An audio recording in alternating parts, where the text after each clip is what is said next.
Ian, anong balita dyan?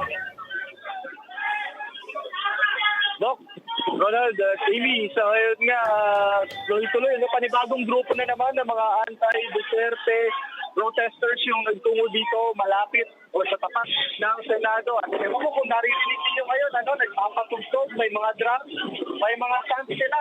At ang chants nga nila, ikulong si Calvo. Paulit-ulit, yan ang sinasabi nila, ikulong si Calvo. Well, of course, they're pertaining to Senator Bato de la sakit Rosa. naman. Baka mahuli ka dyan, Ronald. Sakit. Ay, yun pala yun. Safe ka dyan, Boss Ronald. Ayaw mo walang ganyanan. Walang body shaming. Beep, beep, beep, beep. Anong grupo yan? Itong mga protesters ito, yan nga yung hindi pa natin matukoy sa ngayon dahil posibleng sila rin yung mga grupo kahapon na nagtungo dito sa Senado.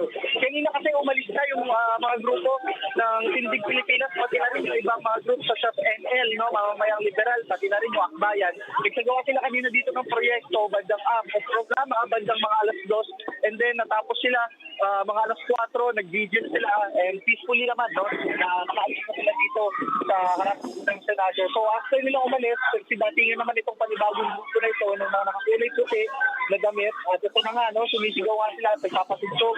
Meron pa nga, nakikita ko, nagsusumba dito sa tapat. Aba? So ganun yung mga ginagawa nila sa ngayon dito. Samantala, nandito sa northbound yan, no, sa southbound naman ng Jokno Boulevard, nandun pa rin yung mga Duterte supporters, mga DDS, na patuloy pa rin nakaantabay. No?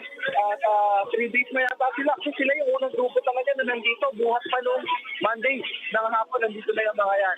In terms of security naman, as per NCRPO, around 1,200 na mga miyembro ng kapulisan ang nandito para siguruduhin na maayos yung perimeter at nakabarikada sila para hindi makalapit pa yung mga protesters sa ngayon. Kanina we also received yung news na naka-lockdown sa Senate at inaalam pa natin kung na-lift na ba yun. Pero ayun, so far, yun yung latest development na meron tayo sa ngayon. Okay. Ani, any questions? Okay na, okay na. Okay. Maraming salamat, Ikabok. Okay na ako. Okay, maraming salamat. Ian Suyu, reporting live from sa labas ng Senado.